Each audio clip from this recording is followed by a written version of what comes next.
Hey guys, this is Camfrey15, joined by my co-host, the Red Wolf, and we are back at it again with another One Piece arc review.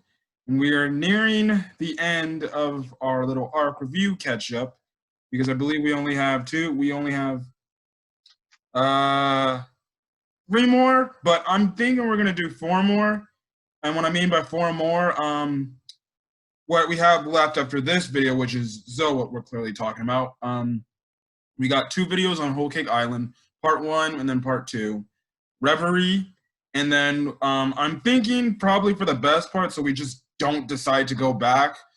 Since the Wano arc is in a act system, the only portion we'll talk about is Act 1 for Wano.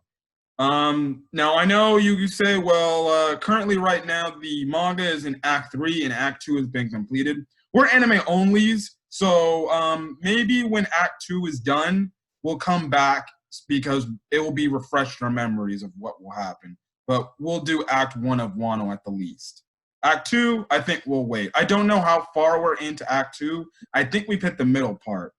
Because I think within Act 2, I think contains the Oden backstory, and we're not yet there.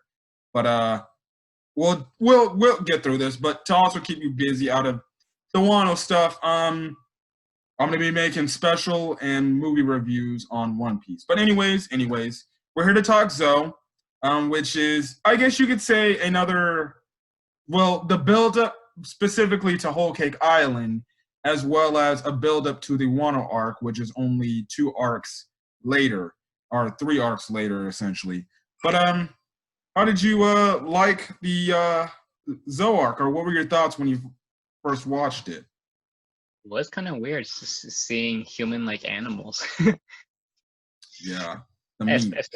Yeah, and yeah, the Minks, and why are some of them? Why are a lot of them so?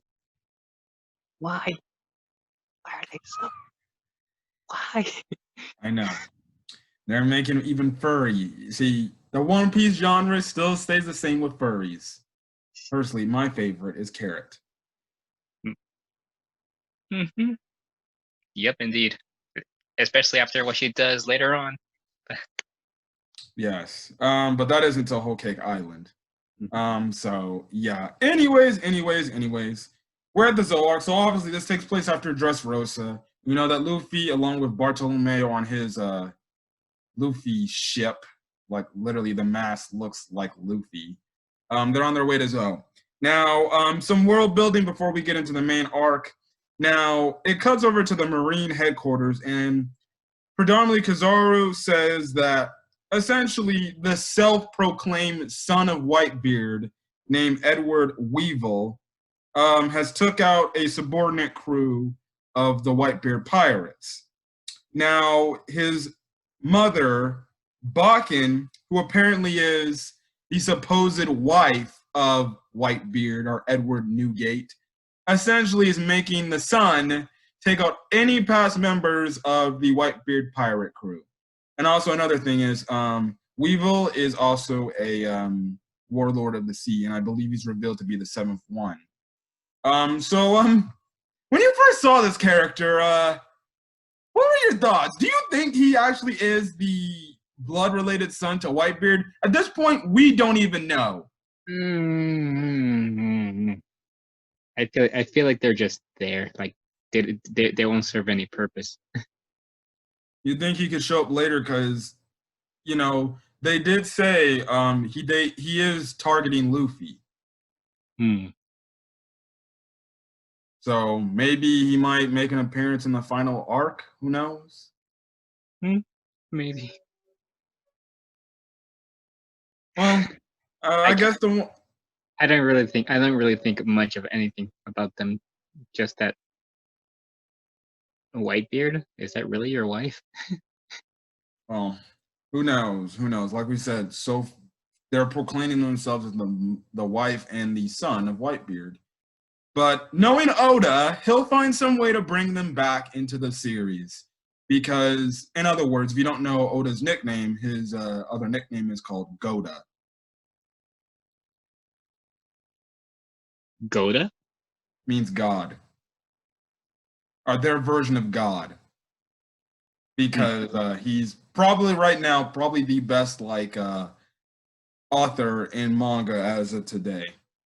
Because this man can talk about like decades. This man can remember something all the way back from East Blue and tie it into something currently going on right now.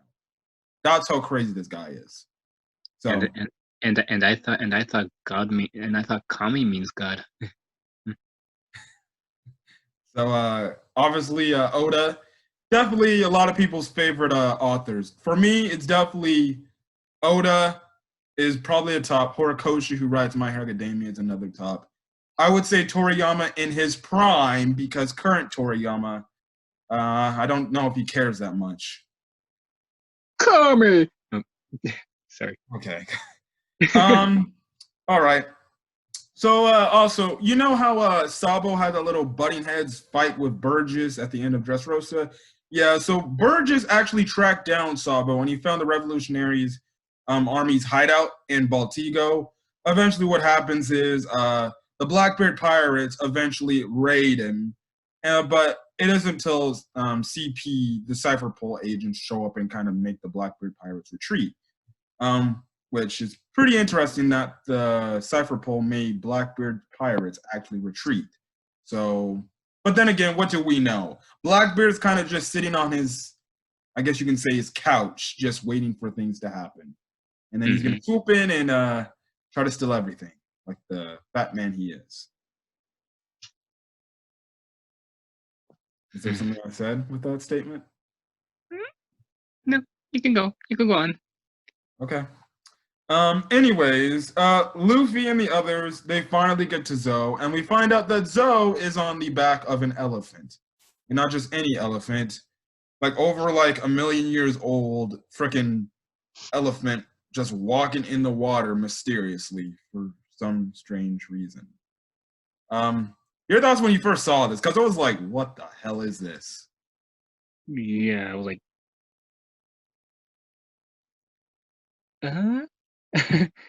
my mouth is just,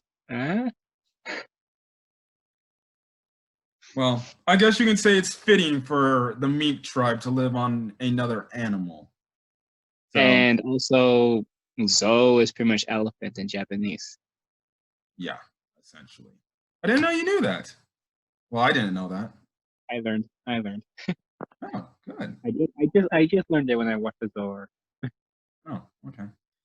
Anyways, I think we can best say funny part here is when Kanjuro drew a dragon named Ryunosuke, and he made the long, tiring climb up Zo. And I think you, Kawaii. Yes. You can definitely give Robin best girl vibes here with just her facial reactions to Ryunosuke. And you just took it right around the world how she just continuously said kawaii. Oh my gosh. And then when it finally faded away into the ground, she was like so sad about it too. And Zoro and Large is like, so dumb. It's just a drawing.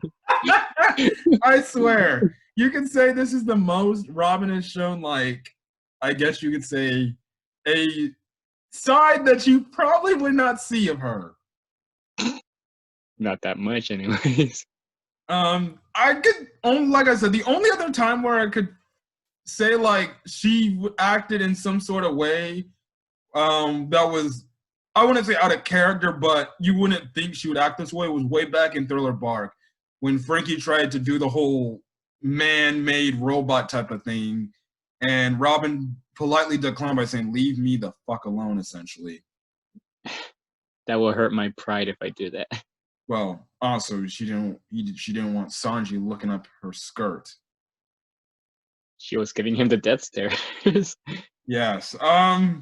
Hey, I like Kawaii Robin. She's just adorable. Yeah, I thought that was funny. That was probably my funniest part of the arc, just her saying that. Now, if you didn't know, the English dub finally finished Punk Hazard. I know, great, isn't it? They only got how many more episodes to complete in always a 13-episode batch? So I can't wait to hear what Stephanie Young does in that performance when they finally get to Zoe in some sort of crazy way. But yeah, if you're an English dub fan, they finally finished the entire Punk Hazard arc in the dub format. So I can't wait for Dressrosa because the only thing Dressrosa we've ever gotten was episode of Sabo.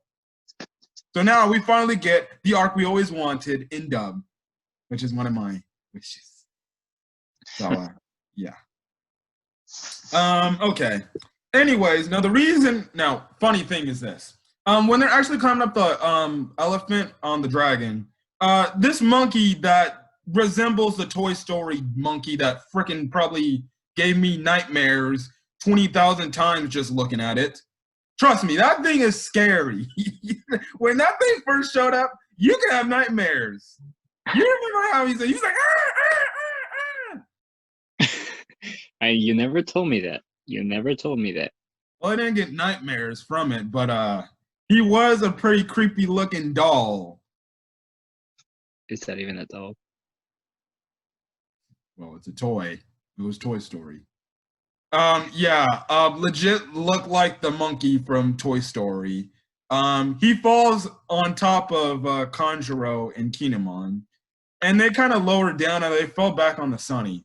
So they have to essentially reclimb the whole thing all over again. Now, the interesting thing is the monkey, which is a mink, it looks up at them and is scared. Now, apparently they're not supposed. Now, at first, Kinemon tells Luffy that do not tell these animal creatures about samurais because, which we thought was a bad thing. You later find out they were allies with them. Who did you say they told them that? Kinemon and Kanjuro. Brooke. Who was it then? Brooke said it when they got on top. Brooke said it? Mm-hmm. Okay. Brooke told them when they got on top, when they meet up with everybody. Well, I was partially right. I guess so, but I don't think they mentioned that.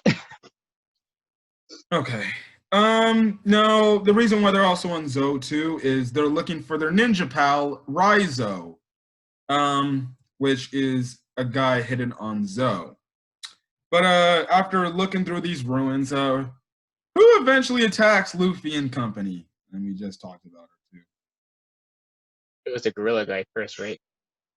No, the person before that. So we just talked about her.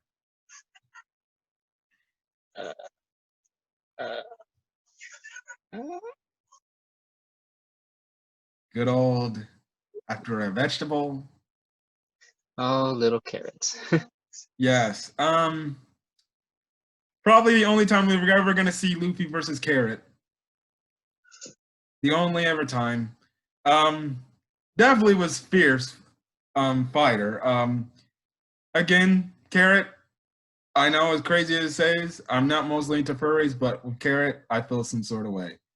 She is a snack, 10 out of 10. Somehow they make bunny characters look hot. I prefer her Zoe form. I prefer her in her Zoe form. Her Zoe form. Her transformation. Her transformation. Okay. Your Hursulong form. I shouldn't have said that. It's all right. It's all right. Then they also run into another. Now, okay. So when I was first watching this arc, I see Wanda, who is the dog mink. At first, you're probably led to believe, wait, is that Nami? Because she's wearing Nami's top. And I literally thought that. And she legit has Nami's orange hair. Yeah. And I was like, Nami, what happened? What happened? But no, she's revealed to be, like I said, Wanda, which is a dog mink, and she is captain of essentially the mink tribe, essentially. And essentially she calls calms down Care by saying, no, they're allies with us. They're friends with the other people who showed up here and stuff like that. So yeah. Also Care's little thing on her way to say like either I love you or hello is by saying Garechu, biting on somebody's ear. And she does that countless many times to Luffy. So could you say she has a thing for Luffy? Maybe. I think it's like a pet love, I guess you can say. Yeah, that's more like it. Well, you can have bunny rabbits as pets, but I still think she might end up being a future Straw Hat member. If not, she'll definitely be in the Straw Hat Grand Fleet. But we'll talk more about that later. Legit, Luffy's harem is already big enough. Oh, well, he kind of doesn't really have a harem, let's be honest. It's kind of just Boa, and that's it. Yes, along with Vivi and maybe Rebecca. And Shirahoshi. Okay, I guess you can maybe say that. I personally think Vivi would be the leading candidate in all the princesses who might have feelings for him the most. Because there's been several hints that she has feelings for him. Or it looks like she has feelings for him. Ish. Okay. Another thing we also get revealed here is because we see him later, and obviously Luffy again fights some other minks. Like he fights a gorilla mink and some other mink. I forgot what animal he was. I believe he was. I can't remember. Wasn't he a lion? No. I think I don't remember. Let us know that in the comments, please. Yeah, the one thing we see about the Minks is it seems like their special abilities or their powers are like electrical attacks. The only thing is Luffy ain't affected by their electrical attacks because he's made out of rubber. So it's like when he's going up against these people, these Mink members, he's not affected by, their electric attacks. He's like, oh, well, that tickles. So yeah. Anyways, Beppo is the one that stops the fight, and we find out that Beppo is a Mink himself, and this is his hometown, essentially, or his home. The only thing is he never knew about this place because essentially he left Zoe a long time ago, and he has no memories of Zoe. So it's good to see more world building for here, and yeah. So obviously Beppo's happy to see his lovely captain in Trafalgar Law. And you can clearly see that his Law's members really do care about this guy because they get all over this man. Mm-hmm. So they're just like good old pals and stuff like that. So yeah, seems like Law's gonna be in trouble in this upcoming episode because he wants his crew members out, and he looks like he's in a bad spot. If you're watching the anime. Now, as they're going through the Mink City, they see the Mink City is like vastly destroyed. Like it looked like somebody came up in there and messed things up. And that's when Wanda essentially tells Luffy and the other, this guy named Jack, who was a member of Kaido's crew, he essentially came in and kind of demolished us. And we'll get into that whole backstory because Jesus, when we say they got wrecked, they got wrecked. Mm-hmm.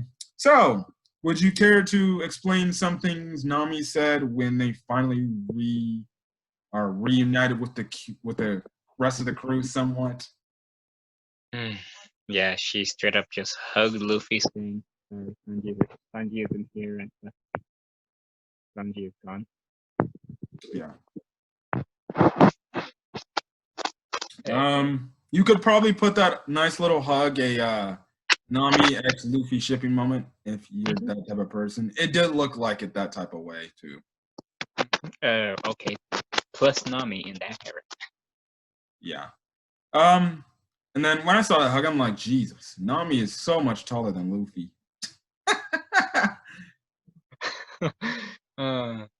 Imagine being carried by someone smaller than you are. So yeah. Now what happened is, and this is when we get into the backstory of what happened with Sanji and what happened to the Mink tribes, because we later see that there's some members of the Mink tribe that are injured and stuff like that. Did you want to go into that backstory, or did you want me to talk about it? You can talk about it actually.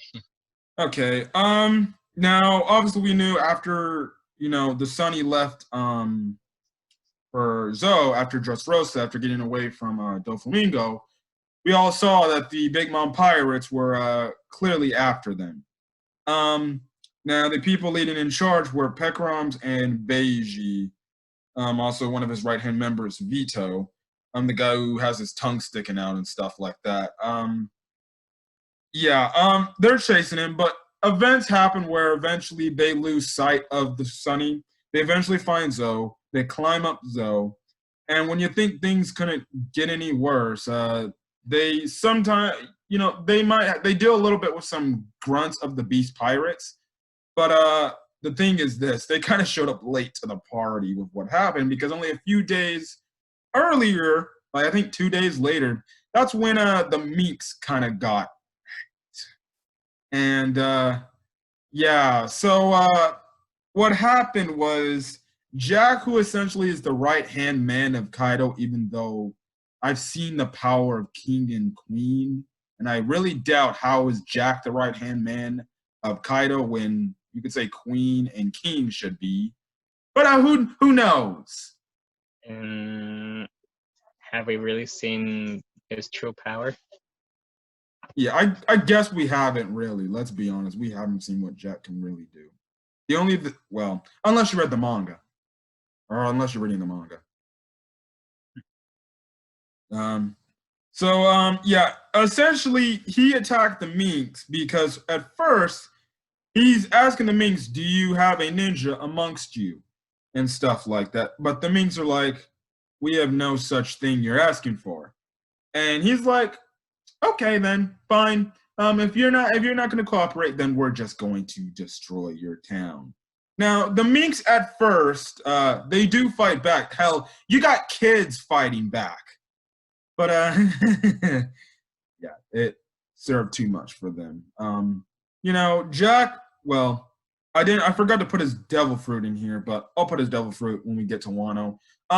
He could turn into a whole on what do you say? The prehistoric version of a elephant.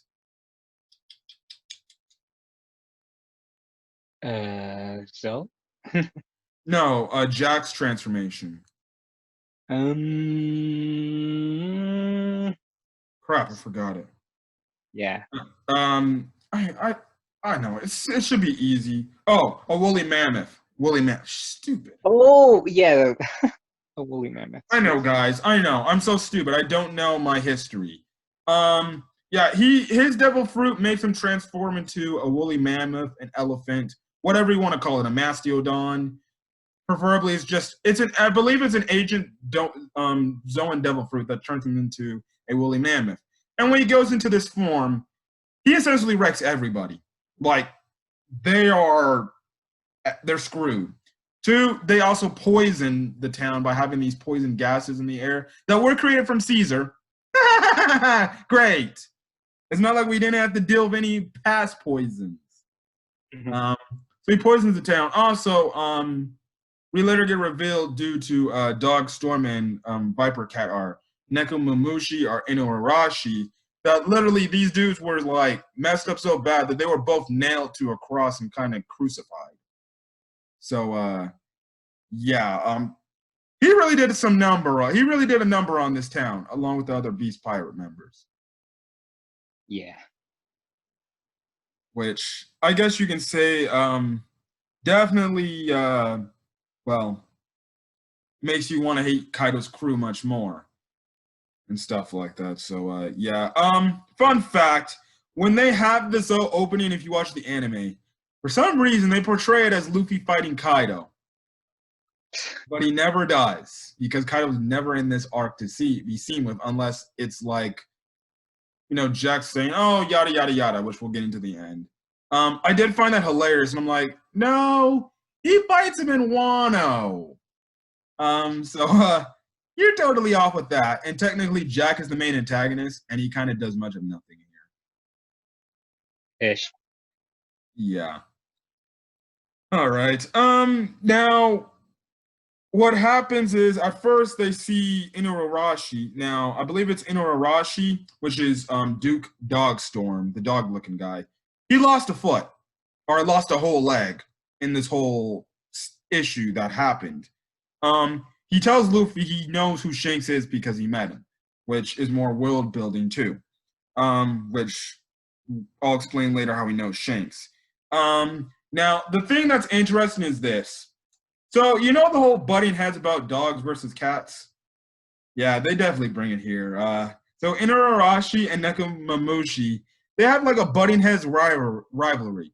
One, which is Duke Dogstorm. He shows up all the way up until the day, while Nekomamushi shows up at night and kind of runs Zoe at night, and then whenever they come across each other, because they're two different like meat factions and stuff like that, they're supposed to never meet. And it's like I said, dogs versus cats. It's raining dogs and cats, actually. So yeah, okay. Now, going back into the whole history or the backstory, now that we get into the Sanji stuff. 2 days later, Beiji finds Zoe along with Pakrams, because Pakrams is from Zoe. Now, he's a lion type of guy. Now, eventually, they find Sanji, and they're like, listen, don't run, otherwise we're going to do something. And, you know, the thing is, Sanji helped out, you know, the Minks, and Pekram sees this. So, Pekram is clearly thanking Sanji for saving his people. And what happens, buddy? What happens to poor old Pekrams? He was just begging Beiji to let him go. But Beiji's all like, damn weakling and stuff, and he starts shooting him in the back. Yeah. I saw that. I was like, well, it isn't the first I've seen people turn on each other who are in the same crew. Mm-hmm. So he shows up later, but he's badly damaged now. Don't ask me how he took so many damn bullets and lived to tell from it, but what do I say? It's anime. Anime, you can get shot 20,000 times and still live from it. It doesn't matter what anime it is. Mm-hmm. Now, Beiji, this is the first time we've seen Beiji too since, like, God, way back since pre-time skip Sabari Archipelago. His bounties went up, and he has a beard now. He looks like more of a, well, he is a mafia boss, but he looks like a more professional one here. Now his devil fruit is the Shiro Shiro no Mi, which is the castle fruit. Essentially what he can do is, well, we find out later he can turn himself into a huge castle, but one of the many things is he can have his men inside his body. Now, don't ask me what his insides in terms of his organs and stuff would look like, but okay, he can make his entire body look like a nice little castle room. That sounds painful. Yeah, it is a very interesting devil fruit, though. Mm-hmm. Very interesting devil fruit. You can put people inside you, and if, you know, I could do that and somebody was attacking me and I could be like, come on out, people. I could have 20,000 guys jump somebody who's attacking me. So, yeah. I'm fine with Beiji. Now, we'll talk more about Beiji and Whole Cake Island because he actually grew to be one of my favorite characters of One Piece. Mm-hmm. Would you care to explain the reason why Beiji is capturing Sanji? Yep. He's basically being forced to marry one of Big Mom's daughters, Pudding. And the big reason why has to do with Sanji's family of assassins. Yes, the Vinsmoke family, and this is when we get the extended Sanji backstory, which currently right now is the last currently known Straw Hat pirate to get a backstory. It's just like who was the other Straw Hat pirate who got a extended backstory? Nami and Robin and Frankie. Yeah. Definitely, because you can definitely say it, because the thing is this too. Sanji's hinted at the fact that Zeph isn't like the guy, like his bloodline dad. He's kind of like his adopted father. And we've heard in the past that, oh yeah, I came from a totally different scene instead of East Blue. I grew up in East Blue under the rays of somebody else, but I predominantly was from this area. Which we'll get into that, his backstory in the Whole Cake Island arc, which is definitely up there for most tragic / emotional backstories and stuff like that. Yeah. Also, it's because Big Mom kind of wants the Vinsmoke family line type of technology to make her forces better. And essentially, what happens is he tells Nami and the others, like, "Listen, you guys stay on here for Luffy. I'll come back. So take my letter, give this to Luffy, tell him I'll be back." And he kind of gives this fake smile later on. Now, at first, he doesn't want to go, but then Vito comes up and he's like, which we don't know what he's saying, but he holds something over Sanji's head to make him go. Now, we predominantly know the reason is the fact that the Vinsmoke family is essentially gonna, if Sanji does not comply, they will kill Zeph. But I guarantee that's what they probably told him, which made him go. So yeah, and then that's where the backstory ends, and that's why the next mission is retrieve Sanji, because they need everybody to get into Wano. So yeah. Anyways. So what happens is this: Kinemon, Momonosuke, and Kanjuro eventually, because the whole thing was they're not supposed to run into the Minks. Well, they do. And it looks like, oh shit, we're gonna get into a fight with these people. But next thing you know, you have all the Minks just lower their heads and, respect to Kanjuro, Kinemon, and Momonosuke. And what do we find out, buddy?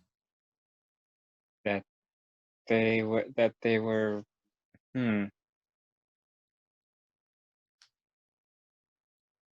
planning all this from the start. Is that what I'm trying to say? Yeah, they were allies essentially. Mm-hmm. And stuff like that. They also told Kinemon, oh yeah, even though Jack's tribe, raided Zoe, guess what? We have Raizo here. Raizo is here, but we weren't selling him out. They would have had to kill us. And if we had to die, well then screw it. We would have had to die, which shows the crazy loyalty the Mink tribe has to these guys and stuff like that. But wait, there's more revelations just coming. So we find out the Minks are allied with the Kozuki family of the Wano country, which is like, oh, okay, that's cool. That's cool. And yeah, and again, there's more revelations that doesn't stop here. We find out that Kinemon is actually not the daddy of Momonosuke. Yeah, I was like, then why why did you say? Okay, that was just. We find out that Momonosuke is essentially the next in line ruler of the Wano country, and his father is Kozuki Oden, who was the shogun of Wano at the time until he got overthrown, which is a huge revelation and stuff like that. Now, you just explained, so I don't think we can say like, oh, what did you think about this? But you just said it because you were shocked that, oh, crazy how he wasn't his son. The reason why Kinemon said that is, it leads into things. Now, we later find out the reason why is they didn't want word to get out, because if word got out and Kaido heard of this, they would have been screwed. And knowing Luffy, he speaks too loud. This is also another reason why Jack's crew was there. They were sent by Kaido.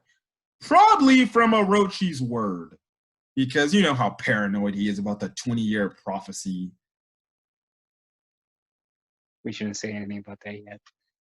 Well, it's just a hint, but let's be honest. People who know the One Piece storyline know this stuff. So yeah, okay.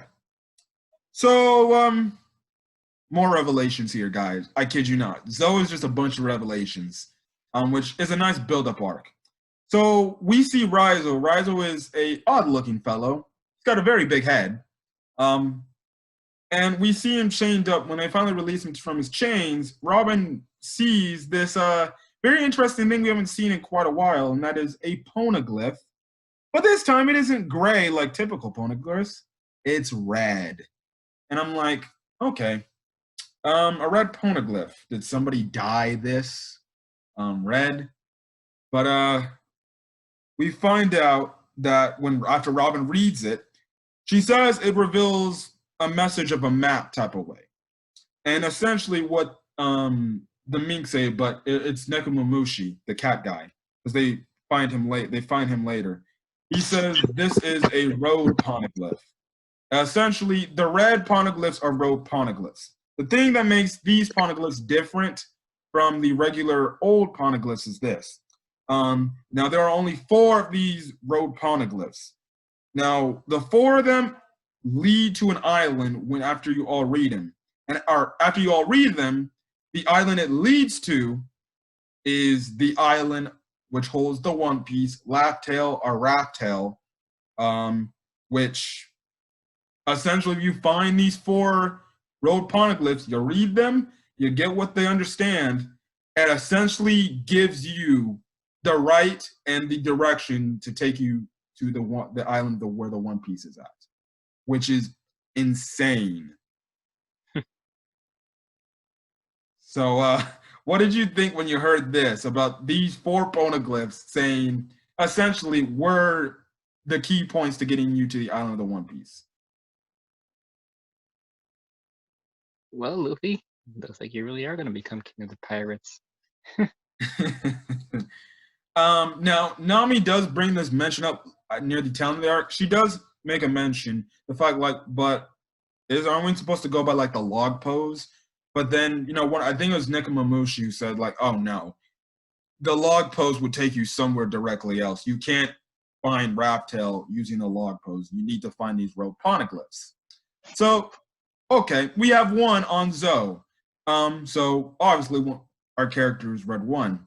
The funny part is this.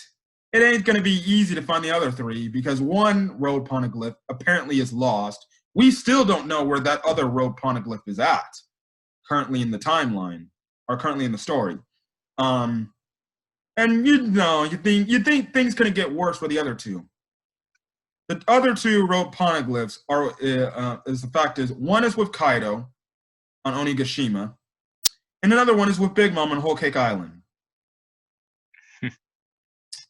So, yeah, how they're going to get that? I know. I have no... Now, when I heard that, I'm like, well, how are they going to get a hold of that? They just can't bring a huge, giant rock on their ship and have Robin read it.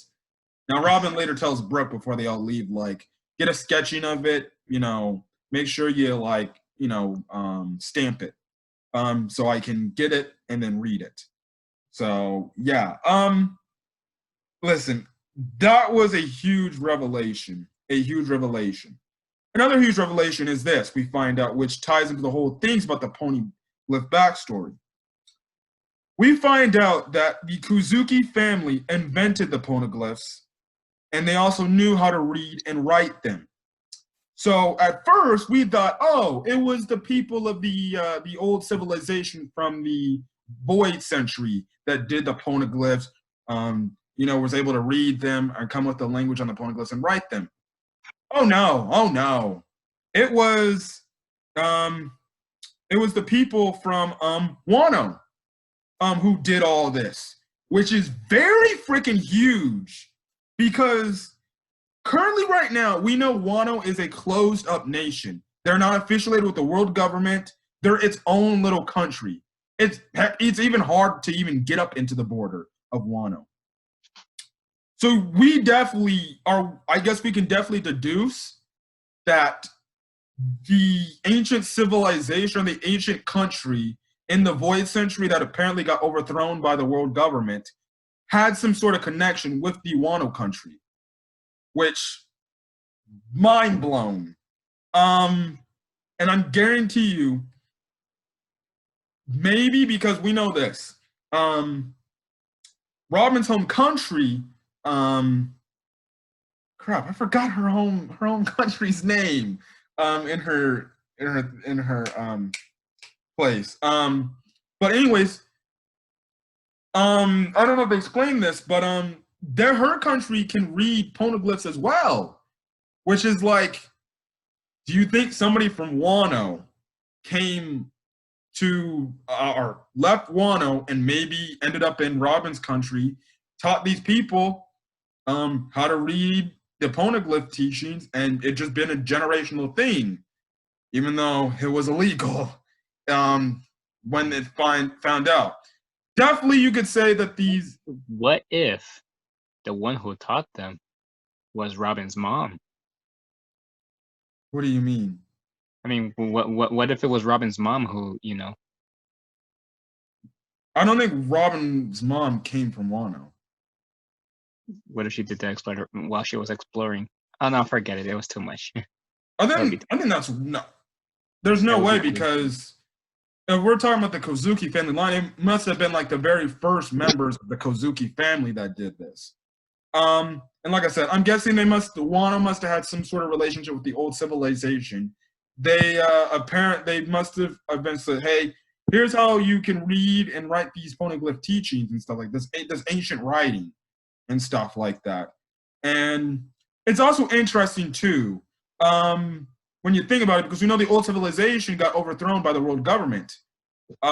So that's another thing, is like, why wouldn't Wano help them out? Maybe they just wanted to be like, okay, we're not going to get involved with this. And plus, at the time, even we know this, the world government does not know much of anything about Wano.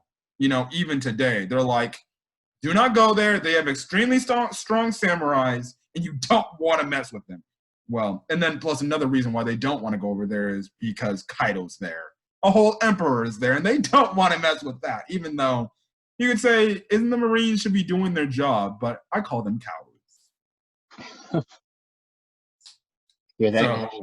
Hear that, Akainu? You're a coward. So, yeah, that's just a speculation, a theory. Like I said, we probably will maybe get the longest backstory in One Piece history when it comes to the Void Century, when that information is finally revealed. That's, like I said, till this day, that is the most interesting thing I want to know. What happened hundreds and thousands of years ago in the One Piece, world? How did the world government take over the One Piece world as we know it, essentially? Became the self-proclaimed gods of the One Piece world. Like I said, that probably won't be revealed till the final arc, unless we get a world government arc where, yada, yada, yada. Or maybe, like I said, maybe, the second to last arc of the One Piece story is the battle on Raftel, but then the battle continues on Marigeoise. Who knows? Anyways, we'll talk more about that world building, world government stuff in Reverie, because man, Reverie was just crazy for the foreshadowing. So yeah. Now, what we also do find out is, and also too, that's another reason why Kaido wanted to track down the samurai. Not only probably because of Orochi, but mostly because Kaido thought that Oden's little friends could do the same thing, but no, Kinemon and the others cannot read poneglyph. Only Oden did. And another interesting thing we found out here is Oden was also a former member of the Roger Pirates, as well as the Whitebeard Pirates too. Well, he sailed with the Whitebeard Pirates and the Roger Pirates, but he was a part of the Roger Pirates crew, which, who knows? Could we be getting a future Wano member join the crew? Who knows? Now, in terms of Oden and the Roger stuff, we'll see Oden and Roger's interactions with him in the Oden backstory if you're an anime only, and stuff like that, and how Oden had a connection to Whitebeard and Roger. I know a little bit of what happened there, but I'm still kind of foggy on that stuff. So after that stuff, that's when Momonosuke eventually says, I'm the ruler of Wano, and he asked Luffy if he could help him and stuff like that. So Luffy's like, yeah, of course I'll help you. Why wouldn't I? But at first he told him to stand on his two, essentially act like a man and ask him to his face, which is kind of almost a resemblance of this past episode of One Piece if you saw it. Which, can I just say this? In terms of the anime, I know I'm skipping ahead, but they really do know how to make some emotional ass speeches in 2 weeks for the anime. Luffy almost made me cry. Momonosuke, it didn't get me to that point, but I was like, okay, we're getting our allies. I don't know if you felt the same way. Yeah, that was really heartfelt. Personally, the Luffy one was much better. Well, I do like the Momonosuke one, but the Luffy one, I think, is the one where it's like tears going down your face. So, yeah. Okay. Anyways. They create this alliance called the Ninja-Mink-Samurai Pirate Alliance. And it's an alliance between Law and Luffy's crew, the Samurai of Wano, and the Mink tribe. Now, at first, Law was like, I don't even want to be a part of this. But he kind of gets goaded in because technically, in Law's defense, he's right. He's like, what am I doing here? Why am I a part of this? Because let's be honest, their alliance should have ended after Dressrosa because Law's whole thing was defeat Doflamingo. But technically, he did say, way back in Punk Hazard, is to take down an emperor. Even though he kind of used that speech as a cover-up to take down Doflamingo. Yeah, well, it's still going on. Yeah. Like I said, I don't know if Law will ever, double cross Luffy. I could see it happening, but I don't think it's going to happen. It definitely ain't gonna happen like what happened to Kid, because I think Kid has the right not to trust nobody. Yeah. So from what I can tell, he tried to make an alliance with those guys, but then they went and got a recruit Kaido's crew. Mm-hmm. Yeah. So that was crazy. Yeah. Okay. Yeah. So eventually they make their alliance, and essentially it's to overthrow Kaido, kick him out of the country, and then also overthrow the Shogun and take over Wano and open its borders, which is the whole thing. They want to open the borders of Wano, make it known to the One Piece world. Now, I don't know when they open up the borders, will they want to join the world government? I don't think they will. I definitely could see, in terms of Momonosuke, when the Wano arc is done, creating a country alliance with the Straw Hat Pirates. And essentially saying, if you need us, we'll be there to aid you guys. So who knows? It's funny because what do I say? What do I know? The entire Pirate Warriors 4 was advertised as opening up the Wano Arc's borders. So yeah. Going on, who do we see come back to Zoe? Mr. Jack. Yeah. Now, Jack at first was supposed to go try to retrieve Doflamingo, but he was given orders to go back to Zoe. And the interesting thing is built up here, which is later on explained, which is later on at the end of the arc. They make a mention of the fact, like, you know what the interesting point is? How did Jack know where Zoe is? Because Zoe is a moving island, and you wouldn't know where it's at, which leads into the belief that there could be a traitor among us, which they have hinted in the Wano arc. Because let's be honest, who are the only people that can know where Zoe is at? A Mink person or maybe one of the samurai? There could be a traitor among us. Could be. Because if there's a moving island, you should not know where it's at, especially if it doesn't have, I don't believe Zoe has a magnetic pulse as well. So you can't find it with a log pose. I don't know. If I'm wrong, please put that in the comment section.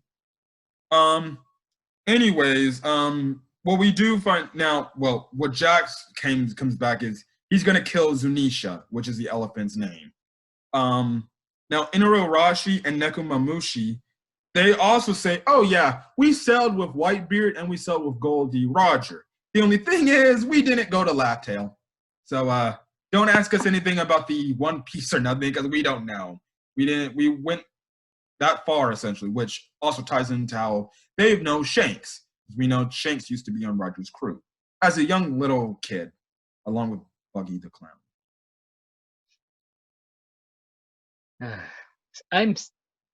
I know. I keep asking this a lot. I still can't believe he's a warlord. I still can't believe. Yes. Now, at first, the plan is now they make up a plan to do this. Now, first, the Minks they actually want to say, you know what? We have a good idea on who to potentially aid us in this upcoming fight against Kaido. Let's go get Marco. You know, Ancient Zoe and Devil Fruit. And I'm like, oh, okay, old man Marco. That's great. Okay, wonderful. And stuff like that. Now, this is when Zunisha ends up getting attacked by Jack and the other Beast Pirates. They're literally bombing him. To the point the Zunisha is almost about to fall down. But almost in a similar type of way, like the Sea Kings with Luffy, Luffy can hear Zunisha talking as well as Momonosuke. And essentially what Zunisha is telling Momonosuke is to give the order to attack. And it isn't until Luffy says, Momo, you have to tell the elephant to attack them. And this is when Momo's like, could you please attack those guys? And Zunisha actually listens to him. So I believe this has some ties to do with the Kozuki clan, which is pretty interesting. So that's interesting. And then it brings up the portion of the fact that Luffy hears another giant type of ancient creature, like the Sea Kings. He heard Zunisha. Now, he can't talk back to them, but he can hear them. Which, again, I don't know if that's supposed to be a sign of saying, oh, he's definitely going to be the next king of the pirates, but that is very interesting. So, eventually, Zunisha literally destroys Jack as bad as Jack destroyed the other Minks. Like, he just slams his trunk down and utterly obliterates their ship. Mm-hmm. Now, it sends Jack into the ocean. I'm like, oh, so Jack's dead! Yay! No, because we find out he's a fishman. So one, he can't really drown. Yes, he has devil fruit powers and he can't swim no more, even though he is a fishman. But he can breathe underwater just fine because he is a fishman. Which, funny fact, when I was watching Totally Not Mark's Zoe Arc review, he put that at the end where Jack was a fishman. I'm like, I totally forgot he's a fishman. Which I think you can say is a reason why he has the mask on. So nobody sees that he's a fishman, because if they saw that, he'd definitely be ostracized. He's definitely some kind of shark fish man, because the dude's got sharp ass teeth. Do you think he has some kind of connection with Arlong? He could have maybe been a past member of the Sun Pirates and maybe defected after Fisher Tiger was killed, or after Arlong, was done, and then Kaido just picked him up and said, "Join my crew." So, who knows? It probably had to be sometime after Kaido left the Rocks Pirates. So, who knows? Yeah.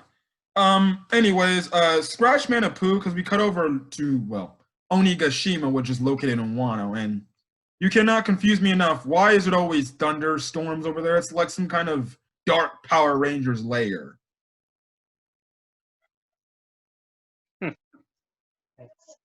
It's a weird description.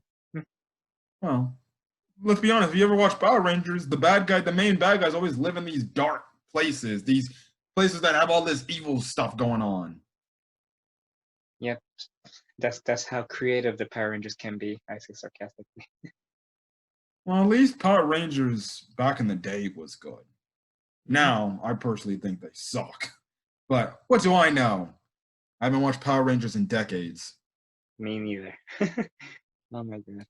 Even though technically you can find all the Power Rangers series on Netflix, so Yeah. Mhm. Anyways. So what happens is this, which I totally forgot that they revealed this. Early on. So yeah, Scratchman Apu, yeah, he's in Kaido's crew now. Which I totally forgot they revealed him. He was already in Kaido's crew way back then in Zo. So again, I remember. So I'm like, oh yeah, that's right. He was in Kaido's crew because they showed in the last episode when Kid was leaving the prison. Scratchman Apu's face actually. Yeah, he tells Kaido like, oh yeah, we lost connections with Jack, so I'm guessing he didn't fulfill his mission.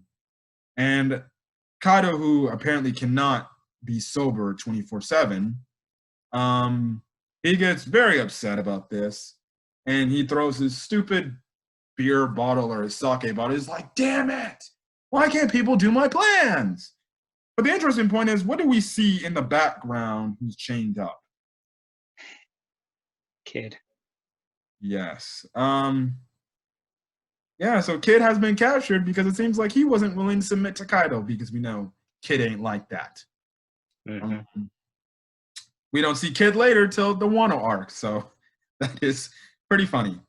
Anyways, the plan going forward as we end off this video, the people going to Wano are Zoro, Robin, Frankie, Usopp, Law, Kinemon, Raizo, and I believe Tanjiro is going as well.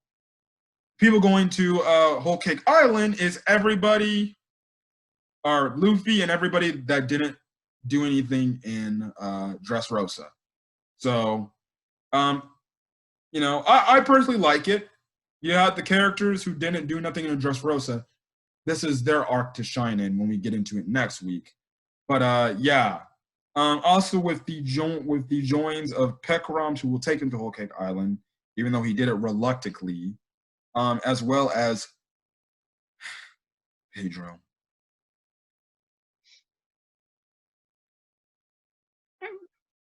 We won't say anything about what happens, but Yeah. And I guess you can also add Carrot too, because she eventually stowed away. yeah, Luffy was like, "What the hell are you doing here?" Yeah. So this is also where we get more introduction to Carrot. So as we end off the video, some world building here. Now, BB and Cobra, which is, I believe, the first time we've seen these two since, God, how long? And goodness gracious. Just like every One Piece girl, they had to give BB her updated model. Typically, what is it we all know One Piece girls for? Nice looking hips and big tits. And they gave that look to BB. Definitely looking like a snack. I'm sorry, man. I love me, BB. I have no comments for you, my friend. Okay. So one, they're on the way to the Reverie because the Reverie is about to happen. Now, if you remember all the way back in the Alabasta saga, Cobra, he wanted to know what was about the Poneglyphs and stuff like that, and why were they written and stuff like that. And he said, now, first thing I first got to mention, this is another reason why I say Vivi might have a thing for Luffy or might have feelings for Luffy.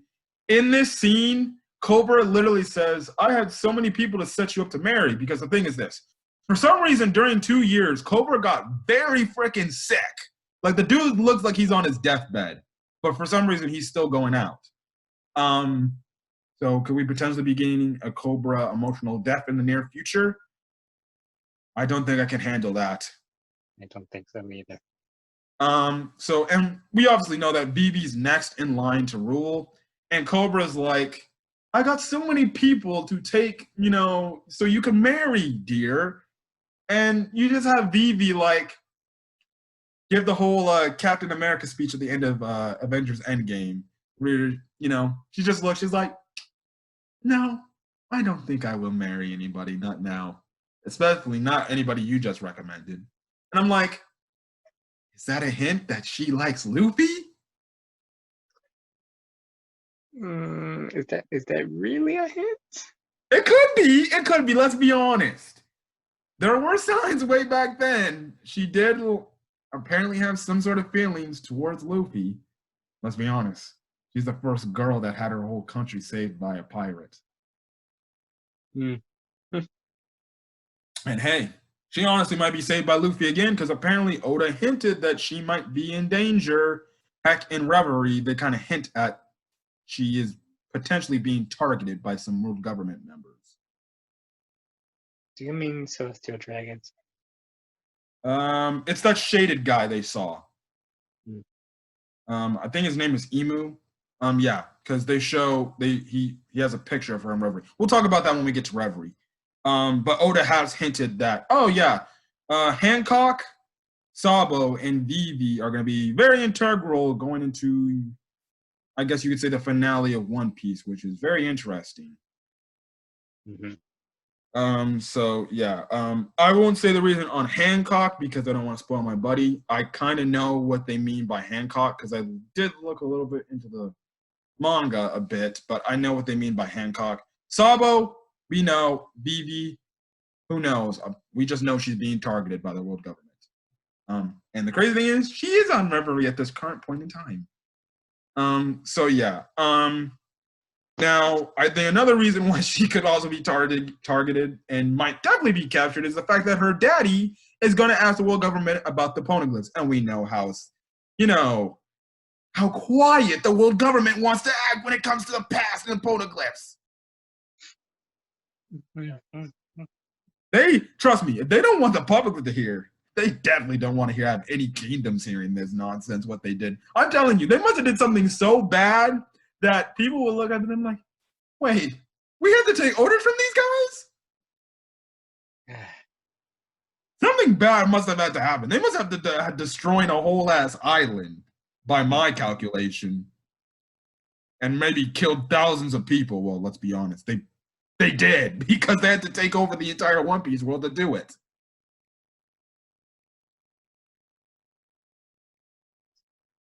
Okay. So, oh my god.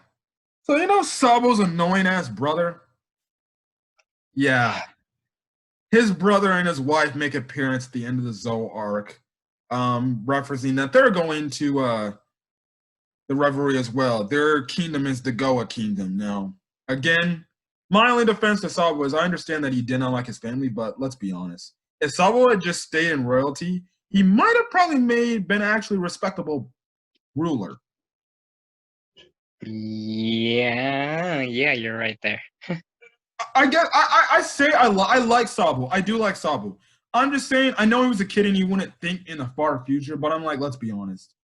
Sabo was like the blood-related son to his family. If he had just stayed in power, even though his adopted brother is selfish as hell. His family is like that also. The rest of his family is. He was kind of the odd man out. And I just feel like if he maybe just stayed in royalty, he could have changed the Goa Kingdom for the better and been a respectable ruler. Yeah, but at the same time, I also feel like if he stayed with his family a little too long, that would probably change him for the worse. Well, I don't know if it would have changed him for the worse, because I think he wouldn't be able to stand it. Mm-hmm. I think. Like seriously, like a slice of my life moment here. Like I feel like if one like if a good kid stays with bad people for way too long, they start to change on the inside. Okay. You know. Yeah. It's just my opinion. We see his adopted brother and his oh god, man. Talk about when we get to Reverie. I'm gonna talk about how freaking obsessed this guy is about being on the top.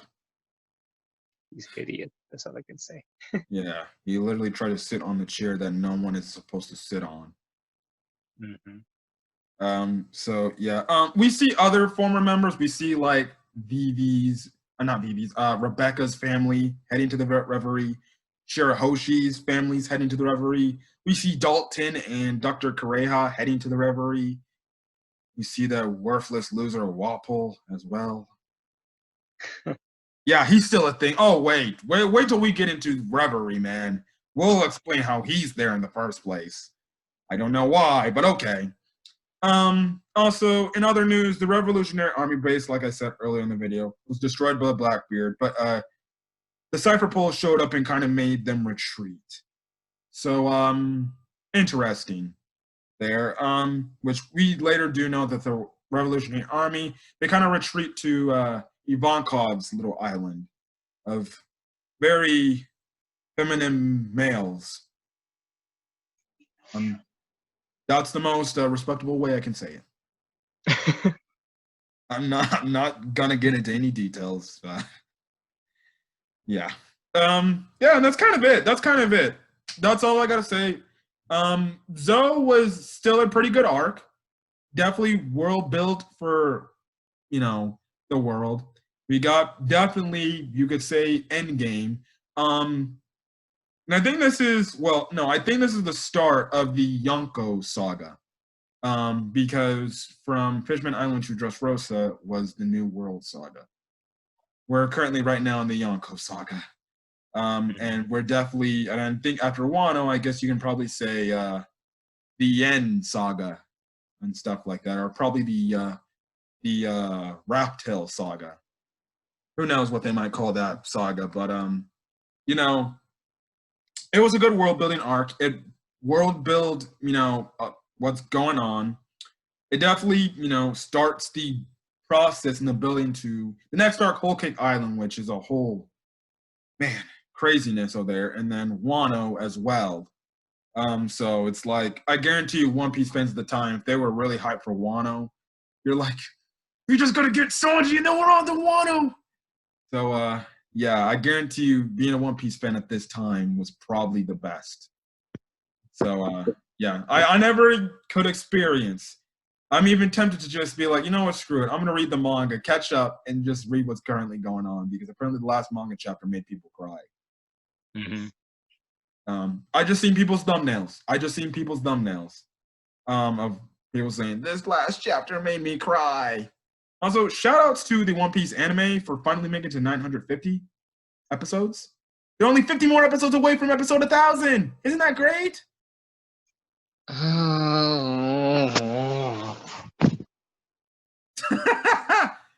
And in terms of the manga, they're only 5 chapters away from One Piece chapter 1,000 themselves. That's definitely going to be a huge milestone for them as well.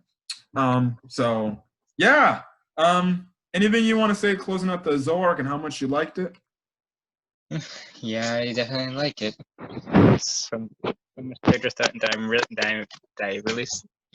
didn't think much of at first, but started really liking later on. Okay. Yeah, that's kind of it. That's what I just have to say. So, we're gonna get out of here. So if you guys like the video, leave a like. Put in the comment section your thoughts on the Zoe arc. Hit that subscribe button to get more One Piece content, as well as hit that notification bell to make sure you stay updated to anything I upload to the channel. Anyways, guys, we're gonna get out of here. This has been Camper 15. And the Red Wolves. We're signing out. Hopefully you guys are staying safe out there due to the virus, as well as other stuff. But yeah, hopefully you guys have a great day or night or whenever you turn on this video. Until then, guys, we'll see you guys on the next video. Peace.